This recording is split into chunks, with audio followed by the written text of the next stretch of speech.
है। महाकुंभ में आने वाले श्रद्धालुओं की संख्या पर राजनीति हो रही है। अखिलेश यादव सरकार के आंकड़ों पर सवाल उठा रहे हैं, लेकिन सियासत से अलग आपको इस खबर का सत्य और तथ्य जान लेना चाहिए। और अब वक्त है व्यूअर्स सत्य और तथ्य का। महाकुंभ में श्रद्धालुओं का उमड़ा जनसैलाब देखकर पूरी दुनिया दंग है। कई बड़े विदेशी मीडिया हाउसेस महाकुंभ की एक एक तस्वीर कैप्चर करने के लिए खुद प्रयागराज में कुंभ नगरी में मौजूद हैं। लेकिन अब महाकुंभ में श्रद्धालुओं की संख्या पर पॉलिटिक्स सियासत शुरू हो गई है। समाजवादी पार्टी के सुप्रीमो अखिलेश यादव कह रहे हैं कि महाकुंभ में पहुंचने वाले श्रद्धालुओं की संख्या फर्जी है। उनका दावा है कि योगी सरकार इस संख्या को बड़ा चढ़ाकर बता रही है। कुछ ट्रेनें खाली आ रही हैं, सुनने में आया गोरखपुर वाली खाली ट्रेन नहीं है पूरी। ये बात मोटी मोटी मान लीजिए कि बीजेपी का हर आंकड़ा फर्जी है। हमारे देश में आयरनी यह है कि अगर अमेरिका से उठकर कोई व्यक्ति भारत या किसी भारतीय के बारे में गलत तथ्य दे दे तो पूरा विपक्ष उस बात को अंतिम सत्य मानकर पत्थर की लकीर मान के बैठ जाता है। लेकिन ये लोग महाकुंभ से जुड़े तथ्यों पर बिना हिचकिचाए शक जताने लगते हैं, वो भी तब जब महाकुंभ जैसे पवित्र आयोजन के साथ देश के 100 करोड़ बहुसंख्यकों की आस्था जुड़ी है, यानी 100 करोड़ सनातनियों की आस्था जुड़ी है।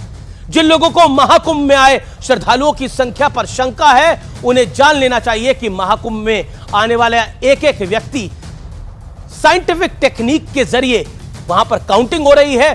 पूरा मेला क्षेत्र 1800 एआई कैमरे लगाए गए हैं। ये कैमरे लोगों के चेहरे को स्कैन कर रियल टाइम गिनती कर रहे हैं, यानी इस बार हेड काउंट के साथ साथ टेक्नोलॉजी का भी इस्तेमाल हो रहा है, यानी ये कुंभ डिजिटल भी है। इसके अलावा श्रद्धालुओं की गिनती के लिए ड्रोन की मदद ली जा रही है। इतना ही नहीं, एक ऐप के जरिए लोगों के पास मौजूद मोबाइल के औसत आंकड़ों की गिनती भी हो रही है। रेल, बस और साधु संतों के शिविर में आने वाले लोगों का भी डेटा मौजूद है, उसे एकत्रित किया गया है। यह तो रही इस बार महाकुंभ की बात। अब यह भी जान लीजिए कि जो लोग श्रद्धालुओं की संख्या पर प्रश्न चिन्ह लगा रहे हैं, जब वो खुद सरकार में थे तो तब क्या होता था। बात 2013 की है, यानी तब भी प्रयागराज में महाकुंभ लगा था। उस समय प्रशासन के अधिकारी हेड काउंट के जरिए गिनती करते थे और वो जो डेटा रिलीज करते थे उसी को फाइनल अंतिम मान लिया जाता था। वैसे जब बात 2013 के महाकुंभ की चल रही है तो मैं आपको याद दिलाना चाहता हूं कि उस साल प्रयागराज जंक्शन पर क्या हुआ था। 2013 में उस जंक्शन पर 36 श्रद्धालुओं की जान चली गई थी, जिसके बाद यादव परिवार के बेहद करीबी आजम खान को मेला प्रभारी के पद से इस्तीफा देना पड़ा था। यानी महाकुंभ का इंचार्ज समाजवादी पार्टी की सरकार में कौन होता था? आजम खान। इतना ही नहीं, उस दौरान रेल मंत्री पवन बंसल और अखिलेश यादव के बीच जमकर आरोप और प्रत्यारोप भी हुए थे। यानी आज जो महाकुंभ के आयोजन पर प्रश्न चिन्ह खड़ा कर रहे हैं, जब वो सत्ता में थे उस वक्त हालात कुछ ऐसे थे, लेकिन अब वक्त बदल गया है, हालात बदल गए हैं। जब आप महाकुंभ का जिक्र कर खुद को गौरवान्वित महसूस करा सकते हैं, आपको गौरव होगा कि अब व्यवस्थाएं हुआ तो हुआ वाले दौर से बहुत आगे निकल चुकी हैं। सनातन से जुड़े आयोजनों को इस दौर में हल्के में नहीं लिया जाता है। ना प्रशासन लेता है, ना सिस्टम लेता है, ना देश ले सकता है। इसलिए आज सनातन का सूर्य पूरी दुनिया को अपने सुनहरे हस्ताक्षर दे रहा है, और यही सत्य और तथ्य है। जो लोग कुंभ पर, महाकुंभ पे प्रश्न चिन्ह लगा रहे हैं, वो अपनी असलियत पर प्रश्न चिन्ह लगा रहे हैं, इसमें कोई दो राय नहीं। नमस्कार।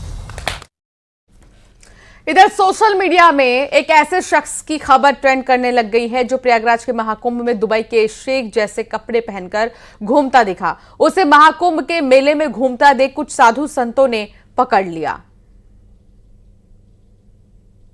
क्योंकि वो शख्स महाकुंभ में दुबई के शेख की तरह कपड़े पहनकर घुस गया।